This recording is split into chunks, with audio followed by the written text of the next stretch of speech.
Welcome back students, this is Dr. Anubha Sharma and today we are going to discuss about the cell reproduction. It is a part of your second unit, cell as a unit of life. So let's begin. Yes. So what is cell reproduction? First, we should understand about the cell division. Cell division क्या होती है? ठीक है. So cell division is a process by which a cell divide to form two new cells. और उन new sales को हम क्या टर्म बोलते हैं? This is we can call it daughter cells. So cell division जो है वो we can classify cell division into two different category according to the organism. Like अगर हम प्रोकैरियोट्स की बात कर रहे हैं तो यहां पर होता है बाइनरी फिजन. बाइनरी फिजन जिसमें कि सेल इक्वली डिस्ट्रीब्यूट करके अपने कंपोनेंट्स को दो सेल्स में, दो छोटे सेल्स में डिवाइड कर लेती है. So division form two new identical cells. जो सेल्स डॉटर सेल्स बनेंगी वो टोटली एक दूसरे से आइडेंटिकल होती हैं. ठीक है, तो ये किसमें होता है? प्रोकैरियोट्स में. Secondly, in your eukaryotes two different type of mechanism known as mitosis and meiosis occur. क्या है? Mitosis and meiosis. माइटोसिस कब होगा? जब सेल और योर ऑर्गेनिज्म ग्रोथ करनी है, जब किसी सेल को या ऑर्गेनिज्म को, या उसको रिप्लेसमेंट करना है या रिपेयर करना है किसी भी डैमेज सेल को, तो उस सिचुएशन में जो यूकैरियोट्स में टाइप ऑफ डिवीजन होगा दैट इज माइटोसिस. ठीक है. और मियोसिस कब होता है? मियोसिस होता है जब कोई भी ऑर्गेनिज्म है उसमें सेक्स सेल का फॉर्मेशन होता है. ठीक है, जब उसमें गोनेट्स इन्वॉल्व होते हैं, male and female gametes involve होते हैं, उस टाइम पर मियोसिस सेल डिवीजन होता है. Right? Okay. So cell division होता है, लेकिन why do a cell need reproduction? उसे रिप्रोडक्शन करने की जरूरत क्यों होती है? तो सबसे पहला तो ये है कि उसे ग्रोथ करना है, सेल को ग्रो करना है, टिश्यू को रिपेयर करना है, ठीक है, या टिश्यू को रिप्लेस करना है. तो इस सारी सिचुएशन में अपनी प्रोजेनी को जनरेट करना है, तो सेल रिप्रोड्यूस करती है ना. तो सबसे पहला पॉइंट है growth. As an organism grow, the number of cell and its body increase through cell division. During development, the cell is specialized and differentiate into various cell type, which is essential for the formation of tissue, organ and complex body type. ठीक है. तो जब कोई चीज grow करेगी, like छोटा सा plant है, सीड से क्या होगा? प्लांट लेट बन रहा है, फिर वो यंग प्लांट बन रहा है, वो फुल ट्री की फॉर्म में कन्वर्ट हो रहा है. या कोई बेबी है, जब वो बिल्कुल छोटा है, 0 ईयर का है, यानी कुछ मंथ्स का है, तो क्या हो रहा है? धीरे धीरे 1 मंथ का था, 6 मंथ्स में उसने बैठना शुरू किया, 8-9 मंथ्स में जाके खड़े होना शुरू किया, उसकी हाइट भी बढ़ रही है, वेट भी बढ़ रहा है. इसका मतलब बॉडी ग्रो कर रही है. तो जब बॉडी ग्रो कर रही है तो वो कैसे ग्रो कर रही है? सेल डिवीजन हो रहा है ना. सेल डिवीजन हो रहा है तो वो ग्रो कर रही है, और फिर एक स्टेज पर आकर उसके डिफरेंट पार्ट्स बनने शुरू हो जाते हैं, है ना. किसी भी सेल से स्पेशलाइज्ड सेल बन जाते हैं और पर्टिकुलर टिश्यू एक डिफरेंट काम को करता है. तो जब किसी भी बॉडी को ग्रो करना होता है, ठीक है, उस टाइम पर ग्रोथ करनी है अगर सेल को, तो सेल डिवीजन की रिक्वायरमेंट बॉडी सेल्स में या सेल्स के किसी भी टाइप की लिविंग सेल्स में होती ही होती है. अगर डिफरेंट काइंड ऑफ रिपेयरिंग और मेंटेनेंस है, that time also cell need to reproduce. Okay, cell reproduce to replace a damaged और डाइंग पार्ट और dying cell of the body. This process is crucial for tissue repair and maintenance. जब tissue को repair करना है या उस जगह को मेंटेन करना है जहां पर वो टिश्यू था, लाइक अगर हम कोई भी इंडिविजुअल कहीं जा रहा है, एक्सीडेंटली उसे चोट लग गई है, तो चोट धीरे धीरे वहां घाव भर जाता है ना कुछ टाइम के बाद. तो वहां क्या हो रहा है? वहां पर उस इंजर्ड जो सेल्स हैं वो वहां से रिमूव होंगी और new cells through cell division, mitosis के थ्रू सेल डिवीजन वहां पर आगे न्यू सेल्स रिप्लेस कर देती हैं जितने भी डैमेज्ड टिश्यू हैं उनको. तो वहां पर भी अपनी बॉडी पार्ट्स को दोबारा से बना के रखना है, उसे मेंटेन करना है. That time also cell need to reproduce. जैसे कि यहाँ पर एक एग्जांपल मैंने बताया हुआ है, when you cut your skin, cell divide and allow new cell to replace the damaged one. Okay, healing के लिए, वुंड हीलिंग के लिए भी जरूरी होती है सेल डिवीजन. ठीक है. एंड रिप्लेसमेंट, रिपेयर किया and now replacement. cell in the body have a limited life span. They eventually become old and damaged. ठीक है, सेल का अपना एक लाइफ स्पान है, वो धीरे धीरे धीरे अपनी एक पर्टिकुलर स्टेज पर आएगी और उसके बाद हट जाएगी. तो वहां उसकी जगह, ऐसा तो नहीं है कि कम होती जाएंगी फिर सेल्स, तो उसको रिप्लेस करने के लिए भी, उस जगह को रिप्लेस करने के लिए भी सेल को डिवाइड करना पड़ता है. ठीक है, और क्योंकि वो लेस फंक्शनल भी हो जाएगी टाइम के साथ साथ. So cell reproduction is essential for replacement too. ठीक है, रिप्लेसमेंट होगा तो क्या होगा, न्यू और हेल्दी सेल्स आएंगे which helping to maintain the proper functioning of a tissue और अ ऑर्गन. तो कौन कौन से काम रहे, क्यों सेल को डिवाइड करना है, for growth, for tissue repair and maintenance and replacement purpose. Okay, तीनों पॉइंट्स आपको क्लियर है. Okay, yes. So in summary अगर हम इन तीनों को देखें तो cell reproduction is essential for the growth, development and maintenance of multicellular organism. It is also important for the genetic diversity, adaptation and evolution of the species. It is a fundamental biological process that underlies many aspects of the life. ठीक है, अगर genetic diversity चाहिए है, adaptation चाहिए है, किसी एक अगर एडवर्स कंडीशन आ गई है और किसी भी एनिमल को, ऑर्गेनिज्म को वहाँ सर्वाइव करना है, तो वो क्या करेगा, अपने आप को मॉडिफाई करेगा. मॉडिफाई कैसे होगा, जेनेटिक लेवल पर जब चेंजेस आएंगे तभी तो मॉडिफिकेशन होगा, है ना.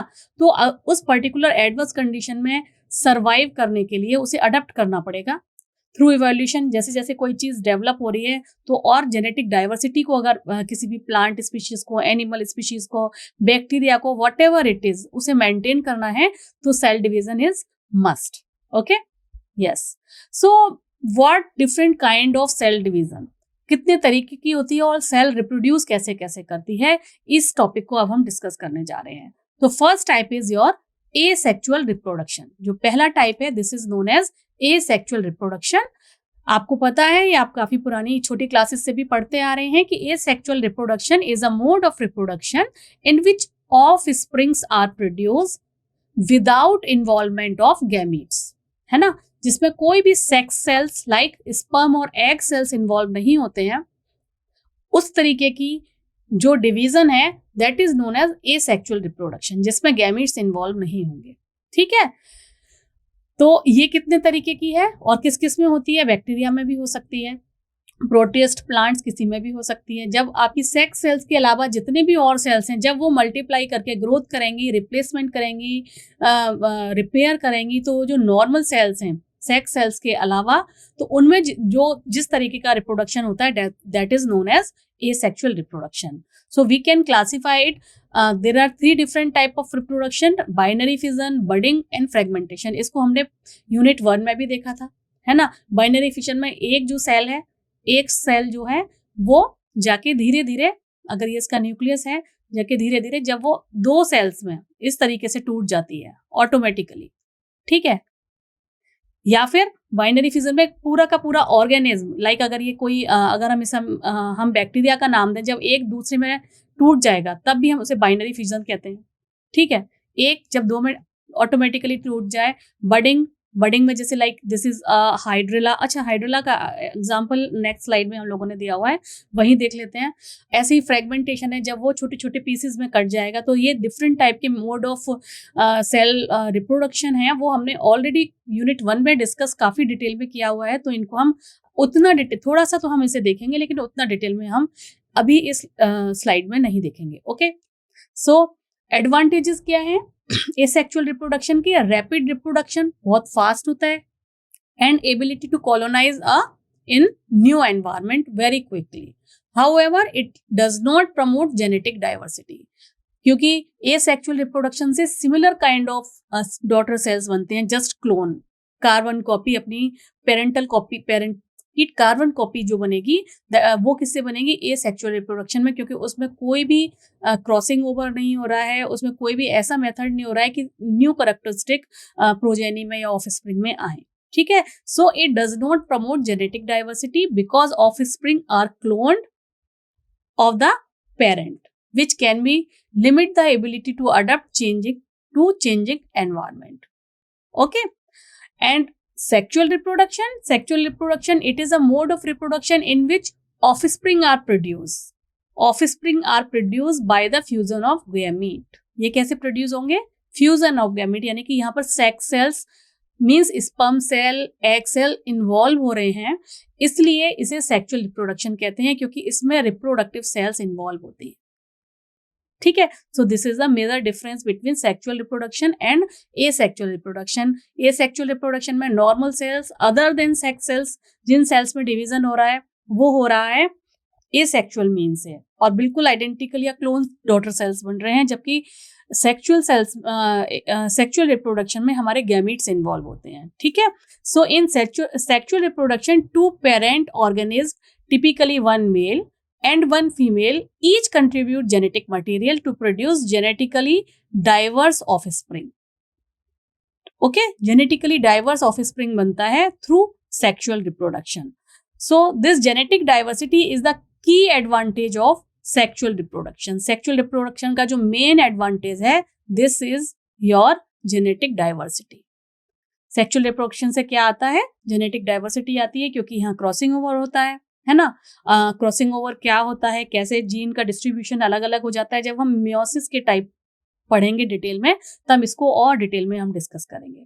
ठीक है, अभी इस मोमेंट पर जब हम जनरलाइज देख रहे हैं सेक्सुअल रिप्रोडक्शन को, तो हमें ये पता होना चाहिए कि genetic diversity is the key phenomena और की advantage of sexual reproduction, and it plays a significant role in the adaptation and evolution of the species.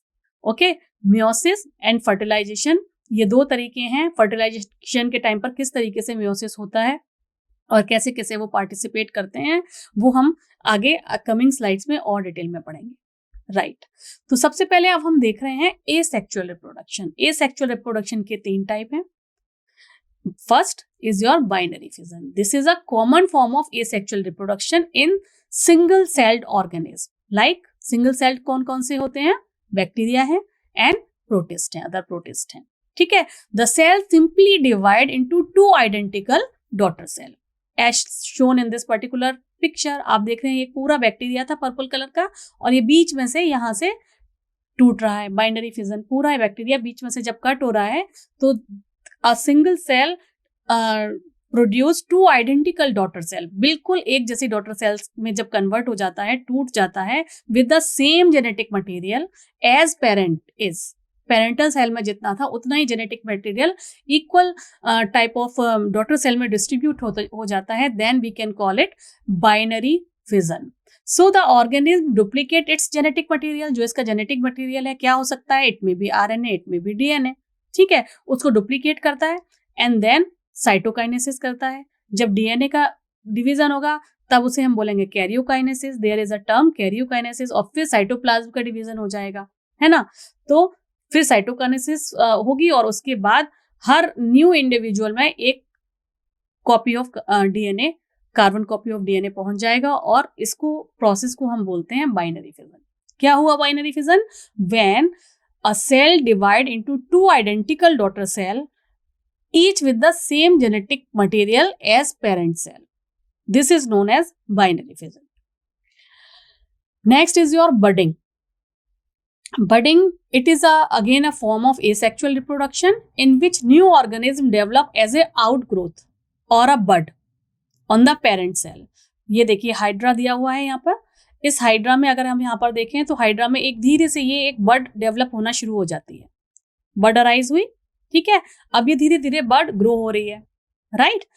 और उसके बाद क्या होगा? ग्रो होने के बाद ये अपने और डेवलपमेंट्स लाइक इसका माउथ, टेंटिकल्स ये भी बन गए, और उसके बाद जब इसका फुल डेवलपमेंट हो गया तो यहाँ से डिटैच होकर एक अलग ऑफस्प्रिंग की तरह ये सेपरेट आउट हो गई। So bud detach from the new hydrilla, and this type of reproduction, mode of reproduction of asexual reproduction is known as budding.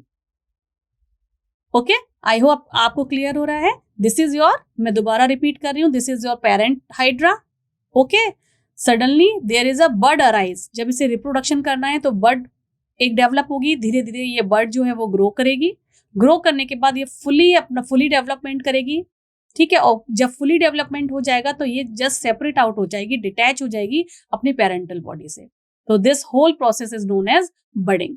Okay, this process is common in various organism including some animal, plant and single celled organism like yeast. Fungus में होती है, hydra में होती है, east में होती है, कई जो लोअर ऑर्गेनिज्म हैं, सिंगल सेल ऑर्गेनिज्म है, उनमें बडिंग के थ्रू एसेक्सुअल रिप्रोडक्शन होता है, right. Regeneration, next mode is regeneration, third mode is regeneration. Organisms performing regeneration are capable of regenerating their lost body part. This occur via mitosis only.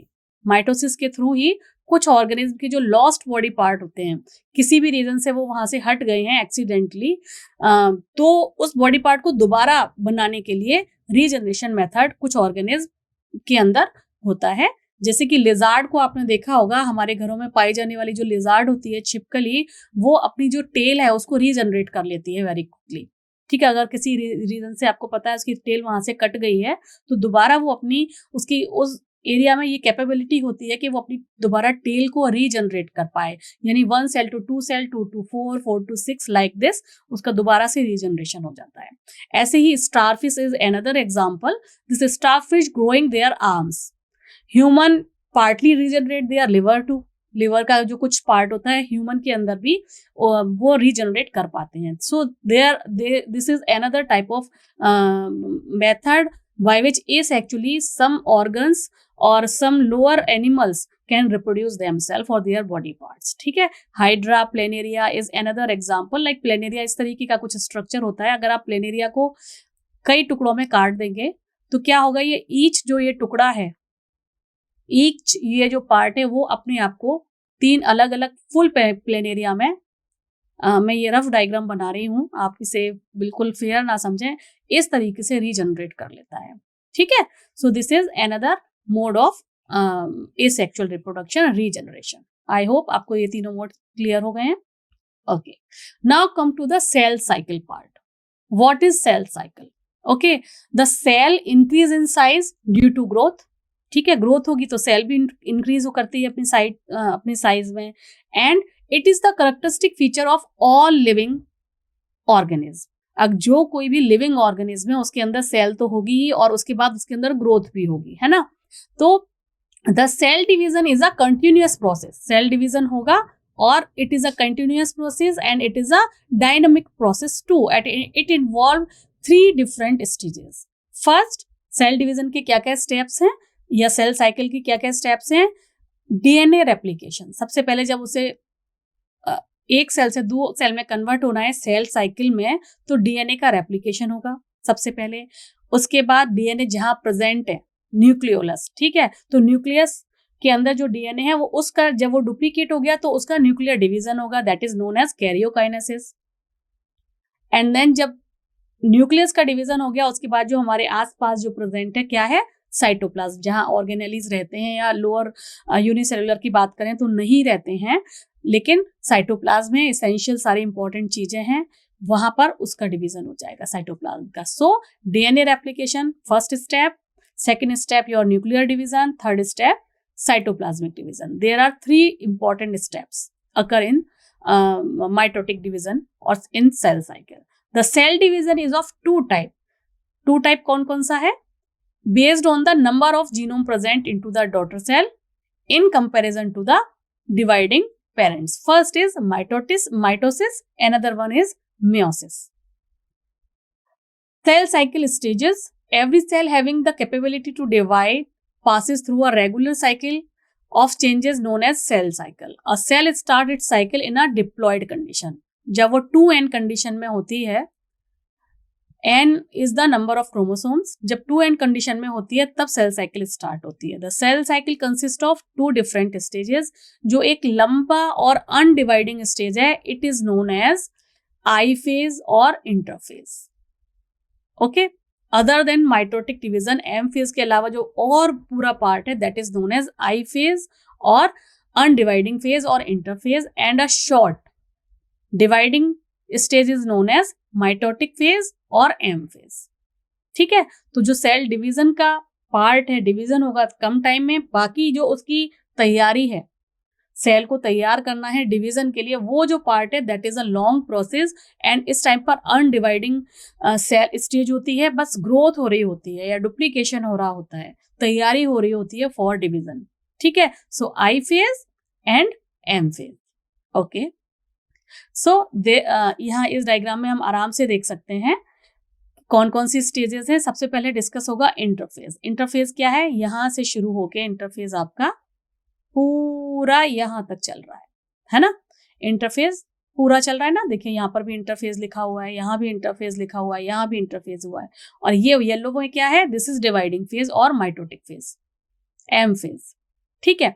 So the time between the end of telophase, यहाँ पर division हुआ तो यहाँ पर and हो रहा होगा. So time between the end of telophase and the beginning of next M phase. Right. Beginning of next M phase. M phase यहाँ पर शुरू होगा. उसके बीच का जो टोटल टाइम है means G1 plus S plus G2, this is known as, collectively known as interphase. इस पूरे को हम इंटरफेज कहते हैं. ठीक है. So time between the end of telophase and beginning of next M phase is called interphase. It is a long stage that lasts for 10 to 30 hours. कितना time लगता है? 10 to 30 hours. ये टाइम आपको याद रहना चाहिए. During this phase, the cell grow by synthesizing biological molecules like lipid, protein, carbohydrate and nucleic acid. उसको अपने आप को तैयार करना है ना रिवीजन के लिए, तो तैयारी करनी पड़ेगी. 1 से 2 होने हैं, डबलिंग होनी है चीजों की, तो वो सिंथेसाइज करेगी क्या? जितने भी बायोलॉजिकल या बायोमोलिक्यूल एसेंशियल हैं फॉर द ग्रोथ और for the survival of the cell. So lipid, protein and carbohydrate. Interphase is further divided into 3 sub category: G1 phase, synthetic phase और S phase, and second gap और G2 phase. G1, synthetic phase और S phase and G2 phase. इन तीनों में cell को divide किया गया है, इंटरफेज को डिवाइड किया गया है. Okay okay. So first is your G1 phase, the gap between previous mitosis and beginning of DNA synthesis. देखिए यहाँ पर DNA सिंथेसिस बिगिन हो जाएगी और यहाँ पर माइटोसिस खत्म हो रही है. ठीक है. जो प्रीवियस माइटोसिस साइकिल थी वो, और DNA सिंथेसिस से पहले का ये जो पार्ट है, this is known as G1 phase. इसको क्या लिखा हुआ है यहाँ पे? G1 phase, right? So the gap between previous mitosis and beginning of DNA synthesis is represented by G1 phase. In this stage, initial growth of newly formed cell takes place. Okay?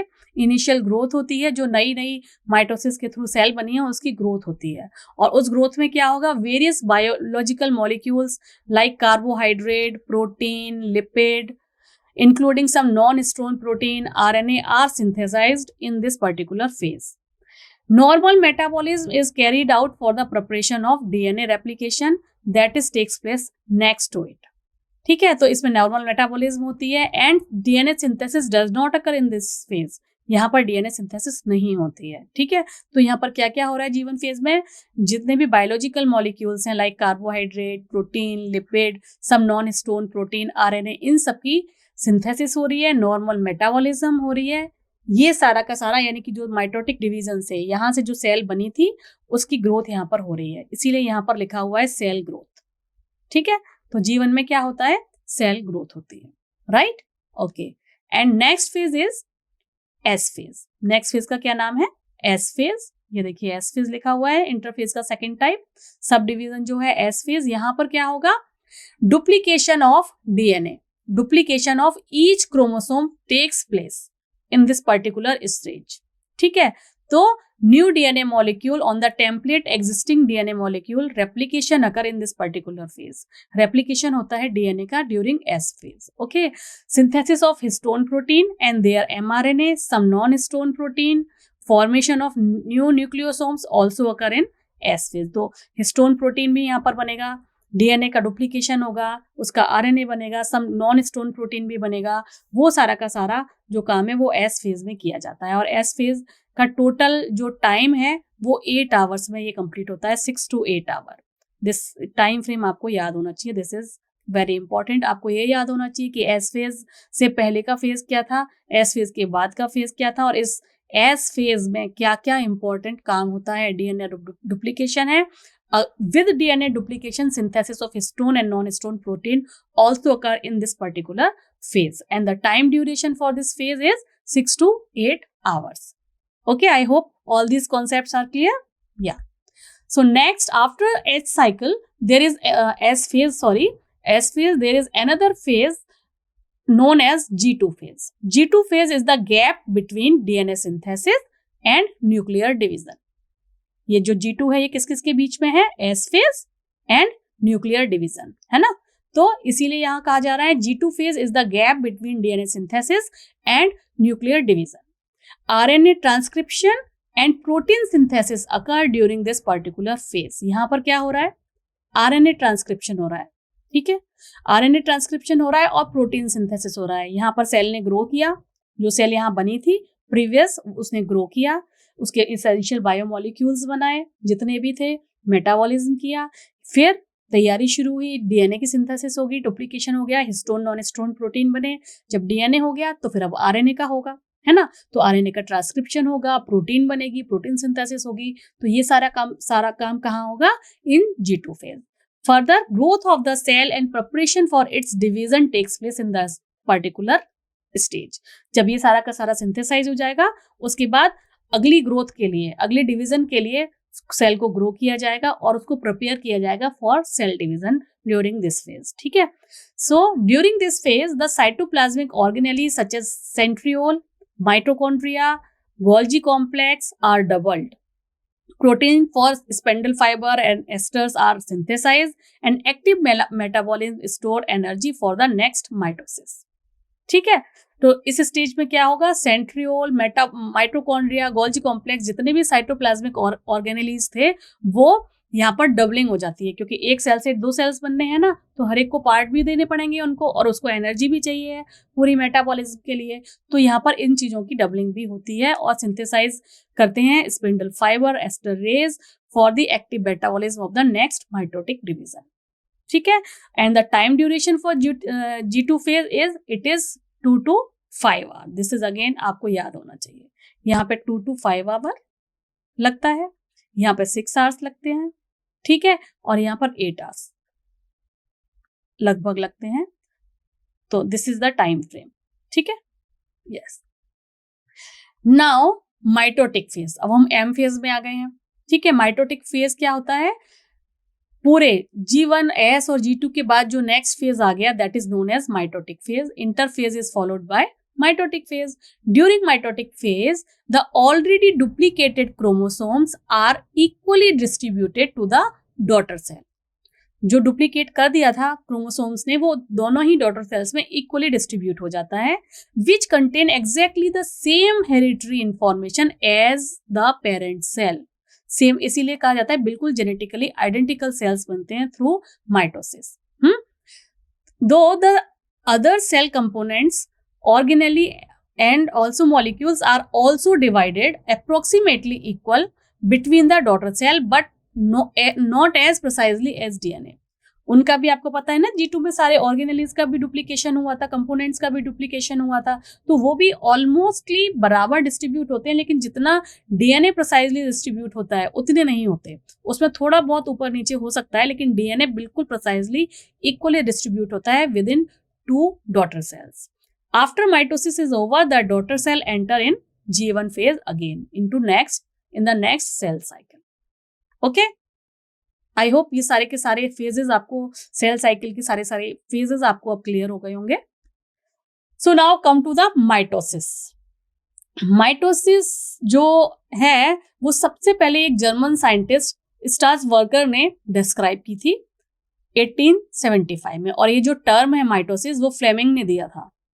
Walter Fleming ने 1882 में सबसे पहले term दिया था. तो अगर term की बात आती है तो फ्लेमिंग का नाम आएगा, और किसने डिस्क्राइब की थी तो इन जर्मन साइंटिस्ट का नाम आएगा. ठीक है?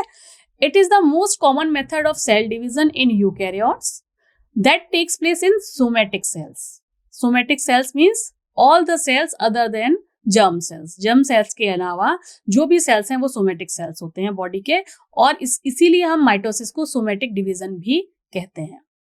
ठीक है? सोमैटिक डिवीजन भी कहते हैं. However in gonads it occur in undifferentiate germ cells. Germ cell के अलावा जो सेल्स होते हैं वहां पर गोनाड्स में ये हो सकते हैं, लेकिन जर्म सेल्स में तो मियोसिस ही होगी, ये तो आपको पता ही है. In plants it takes place in the meristematic cells. Plants में कहाँ होते हैं? मेरिस्टेमेटिक सेल्स में होते हैं. क्या? Mitosis. Okay, the duration of mitosis जो है वो 30 मिनट से लेके 3 आवर्स तक का ड्यूरेशन है. क्या ड्यूरेशन है? 30 मिनट से लेकर 3 hours. 3 hour total time mitosis में जो लगता है वो ये है. ये ड्यूरेशन कभी कभी आपके क्वेश्चन एग्जाम्स में आते हैं तो आपको ड्यूरेशंस याद रखने हैं. टर्म किसने दिया है ये भी याद रखना है. किस तरीके की सेल्स में माइटोसिस डिवीजन होते हैं.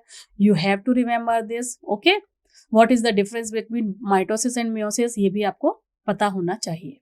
Okay, so mitosis is defined as a division of parents into, कैसे क्या इसको क्या डेफिनेशन आ रही है माइटोसिस की? It is the division of parent cell into 2 identical daughter cell with a nucleus having the same amount of DNA and same kind of chromosome as the hereditary instruction as the parent cell. Same kind का DNA रहेगा, ठीक है, और 2 identical sales बनेंगे जिस तरीके के division में, that is known as mitosis. Therefore it is also known as equational division. इसको इसीलिए इक्वेशनल डिवीजन भी कहा जाता है. ठीक है, there are 2 main events involved in mitosis. First is karyokinesis and another one is cytokinesis. ठीक है, जब न्यूक्लियर डीएनए का डिवीजन होगा उसको हम बोलेंगे कैरियोकाइनेसिस. जब साइटोप्लाज्म का डिवीजन होगा तो हम उसको क्या टर्म दे रहे हैं? Cytokinesis. Okay, so first is your karyokinesis. Karyokinesis जो है it is a complex process due to the presence of many chromosome. It can further divided into 4 different category. First prophase, then metaphase, followed by anaphase and the last one is telophase. 4 हैं, चारों में उनको divide किया जाता है. Prophase, metaphase, anaphase and telophase. इनको 1 by 1 हम discuss करते हैं. Yes, so this is the chart जिसमें हमें बहुत अच्छे से सारी की सारी स्टेजेस बताई हुई हैं माइटोसिस की. वो एक बार यहाँ पर देखते हैं. देखिए, अगर ये एक पूरी सेल है, इस स्लाइड को बहुत अच्छे से समझेंगे सारे बच्चे. ये एक पूरी की पूरी सेल है. ये है हमारा न्यूक्लियोलस. न्यूक्लियस के अंदर ये इंटैक्ट न्यूक्लियर एनवेलप हमारे को दिखाई दे रहा है और अंदर जो है क्रोमोसोम है वो कंडेंस हो गए हैं. Condensing chromosomes with 2 chromatid. देखिए 2 क्रोमेटिड यहाँ पर अलग अलग दिखाई दे रहे हैं ना. एक ये रहा और एक ये रहा.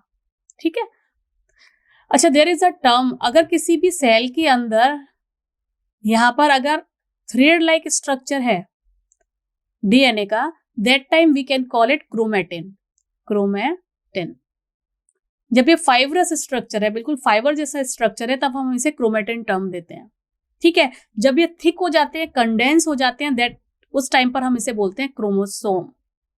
ठीक है, और ये बिल्कुल एम फेज से पहले ही होते हैं. नॉर्मली सेल में ये क्रोमेटिन के फॉर्म में ही और जब क्रोमोसोम्स भी 2 क्रोमेटिड्स में कन्वर्ट हो जाते हैं, यानी कि वो बीच में जुड़े रहेंगे काइनेटोकोर से, और जब वो 2 में कन्वर्ट हो जाएंगे, that time we can call it chromatids, जो कि यहाँ पर हमें दिखाई दे रहा है. देखिए, ये क्रोमेटिड्स हैं. एक ये रहा और एक ये रहा.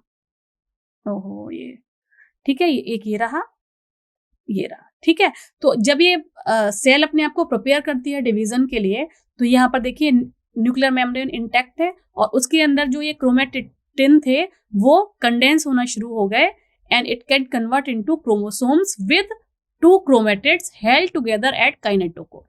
काइनेटोकोर से जहां पर जुड़े हुए हैं, सो ये 2 क्रोमेटिड्स की फॉर्म में कन्वर्ट हो रहे हैं.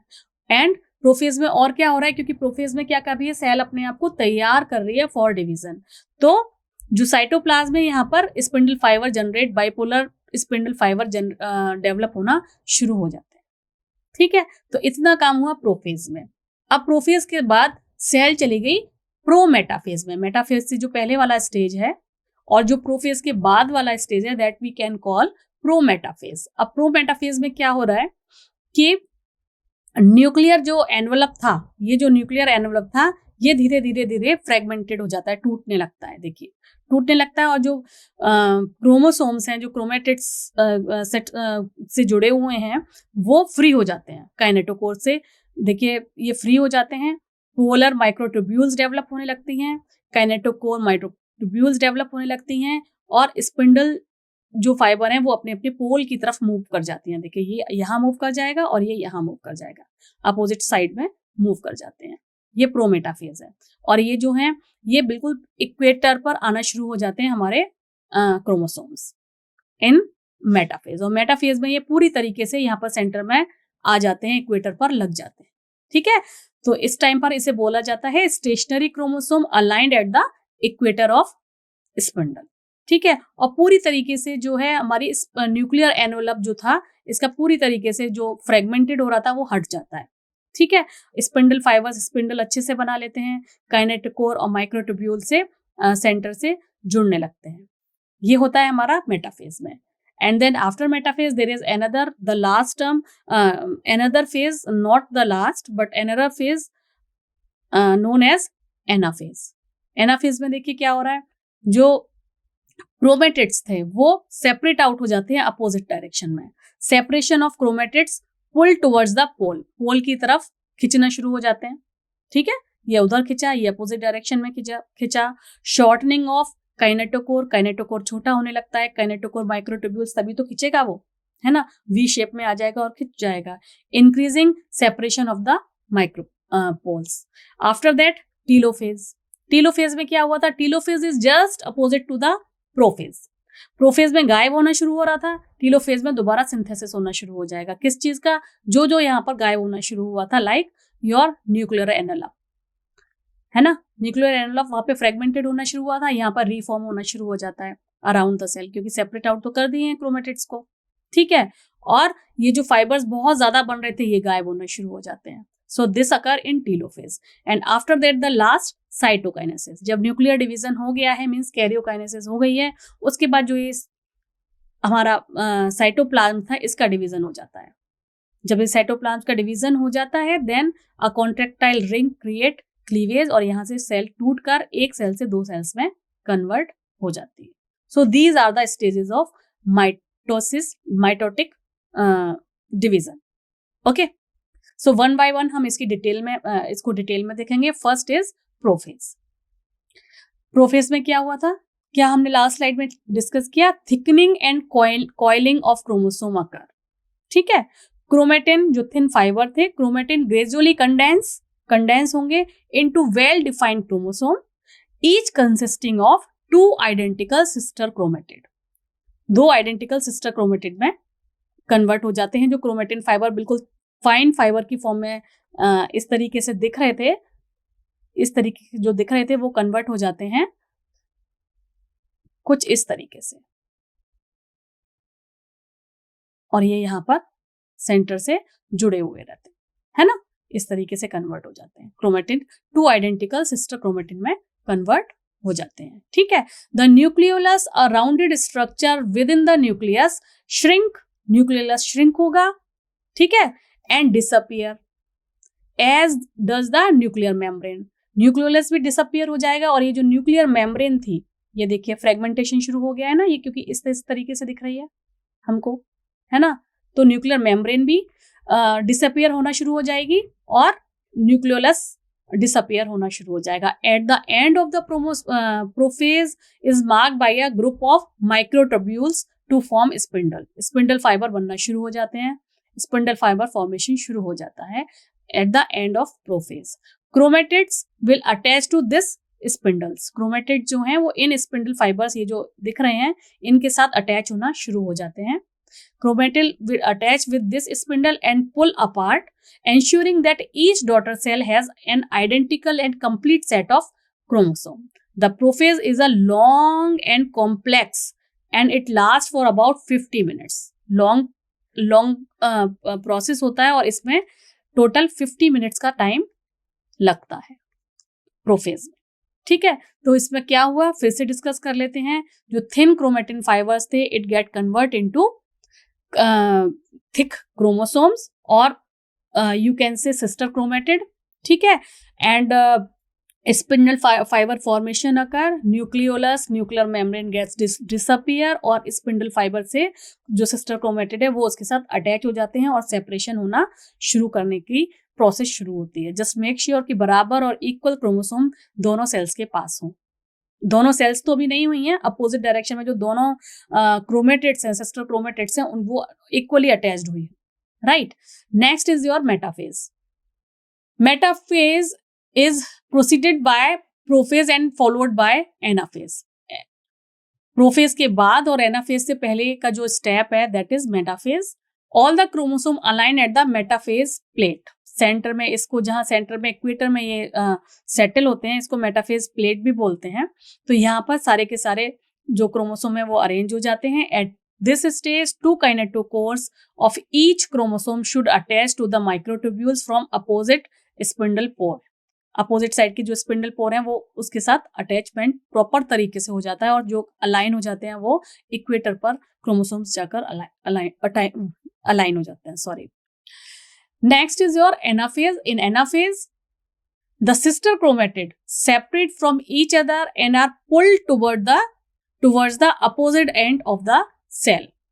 अपोजिट एंड्स के साथ पुल करने लगते हैं in anaphase. The protein glue act as a glue that hold the sister chromatid together. इस तरीके से उससे चिपक जाती है कि वो पूरी तरीके से इसको अपनी तरफ खींच लेती है towards opposite pole. Each is now its own chromosome. The chromosome of each pair are pulled towards opposite end of the cell. Microtubules जो हैं not attached to the chromosome, elongated and push apart. जो नहीं होती वो भी पीछे की तरफ खींचते हैं. And separating the poles and making the cell longer. वो जब पीछे की तरफ खींचते हैं तो जो सेल है उसका साइड थोड़ा सा लंबा ओवल शेप की हो जाती है उस टाइम पर. ठीक है. During telophase, next phase is your telophase. During telophase the effect of prophase, prometaphase and metaphase reverse. क्या होगा इसमें? Chromosome reach to the opposite pole. दोनों अपोजिट पोल पर चले गए. ठीक है. सिस्टर क्रोमेटिड्स अपोजिट पे चले गए हैं और हर एक में क्या है? Each set of chromatid. The nucleoli reappear. Nucleoli दोबारा से अपीयर हो रही है, उसकी न्यूक्लियर मेम्ब्रेन भी अपीयर होगी, है ना. The chromosome begin to decondense. Chromosome जो है वो डीकंडेंस होना शुरू होंगे back into the extended chromatin. Chromatin fibre जैसे हो जाएंगे, है ना. And that is present during interphase. जो इंटरफेज में तो क्रोमेटिन फाइबर की तरह रहते हैं. The mitotic spindle is disappear. जो माइटोटिक स्पिंडल इनको बनने के लिए बने हुए थे, खींचने के लिए, वो डिसअपियर हो जाते हैं. And remaining spindle microtubules are depolymerized. Telophase occur for approximately 2% of the cell cycle. Cell cycle का जो टोटल टाइम ड्यूरेशन है उसका 2% टाइम ही केवल टीलोफेज में लगता है. आफ्टर दैट जब कैरियोकाइनेसिस हो गई है, दोनों अपोजिट पोल पर चले गए हैं, उसके बाद साइटोप्लाज्म का डिवीजन होता है. That is known as cytokinesis, means division of cytoplasm. It enclose the daughter nuclei formed by karyokinesis in separate cell and thus completing the process of cell division. पहले कैरियोकाइनेसिस होगा followed by cytokinesis और उसके बाद complete हो जाता है process cell division का. Okay. So cytokinesis is signaled at the metaphase by cytoplasmic movement that bring about equal distribution of mitochondria and other organelle into two half of the cell. ठीक है. तो उसी time पर जब cytokinesis शुरू हो रही होती है, मेटाफेज चल रहा होता है, उसी टाइम पर क्योंकि श्रिंक होना शुरू हो गई होती है, क्रोमोसोम बढ़ ही रहे होते हैं, तभी जो है डिफरेंट जो ऑर्गेनेलीज हैं वो भी इक्वली, ऑलमोस्ट इक्वली दोनों टुवर्ड्स अपोजिट साइड पर ऑर्गेनेलीज भी 2 हाफ्स में बटना शुरू हो गए होते हैं. ठीक है. So what is the significance of mitochondria? तो ये जितने भी स्टेप थे, prophase, metaphase, anaphase, telophase, and collectively we can call it karyokinesis followed by the cytokinesis. इसका सिग्निफिकेंस क्या है? ये क्यों होती है? Just to maintain the size. Mitosis help maintaining the size of a cell. ठीक है. A cell when full grow divide by mitosis instead of growing further. दोबारा ग्रो नहीं करती, वो डिवाइड हो जाती है. ठीक है. Growth. A fertilized egg develop into embryo and finally into adult. Fertilisation के बाद सेल की डिवीजन कैसे होगी? वो तो माइटोटिक डिवीजन से ही होगी ना. जो टिश्यू बन रहे हैं वो रिपीटेड माइटोटिक डिवीजन से ही होती है. ठीक है. मेंटेनेंस ऑफ क्रोमोसोम नंबर, क्योंकि इक्वली डिस्ट्रीब्यूटेड होते हैं. ठीक है. So maintenance of size, growth and maintenance of chromosome number occur with the help of mitosis only. Okay, mitosis keep the number of chromosome equal in all cells of an individual. Thus, mitosis provide a complete set of genetic information in each cell since DNA is duplicated in S cell prior to mitosis. पहले ही वो आपको पता ही है cell में duplication हो ही गया था, तो वो इक्वली डिवाइड होता है और वो क्रोमोसोम्स का नंबर जो है वो मेंटेन करके रखता है हर स्टेज पर, मतलब one progeny to next progeny. तो maintenance of chromosome number. Repair, this is the another significance, mitosis provide new cells to replace the old one, है ना। हीलिंग एंड रीजनरेशन, ये हमने पहली स्लाइड में भी डिस्कस किया हुआ था।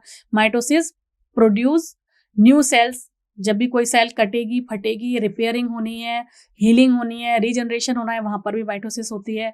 Reproduction, mitosis bring multiplication of A cellular जो ऑर्गेनिज्म है, वहां पर रिप्रोडक्शन का जरिया ही क्या होता है, माइटोसिस होती है, जहां पर भी एसेक्सुअल रिप्रोडक्शन हो रहा है।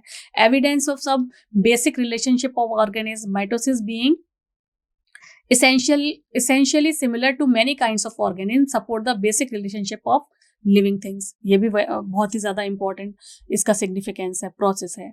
तो अभी इस स्लाइड में हमने क्या देखा, इस लेक्चर में हमने सेल साइकिल देखा। सेल साइकिल, सेल रिप्रोडक्शन की इंपॉर्टेंस क्या है, ठीक है। ए सेक्चुअल मीन ऑफ रिप्रोडक्शन क्या है, सेक्चुअल मीन ऑफ रिप्रोडक्शन क्या है, ठीक है। ए सेक्चुअल की हमने डिफरेंट टाइप डिस्कस किए, ठीक है। बडिंग, फ्रेगमेंटेशन, रीजनरेशन, उसको हमने यूनिट 1 में भी ऑल दो डिस्कस किया हुआ है, लेकिन यहाँ भी डिस्कस किए। देन हमने माइटोसिस डिस्कस की, ठीक है।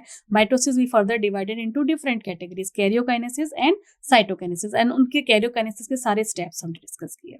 So I hope these all the steps आपको सारे क्लियर हो गए होंगे। If you still have a query और कोई डाउट है, then please write it in comment box and we will discuss it later on.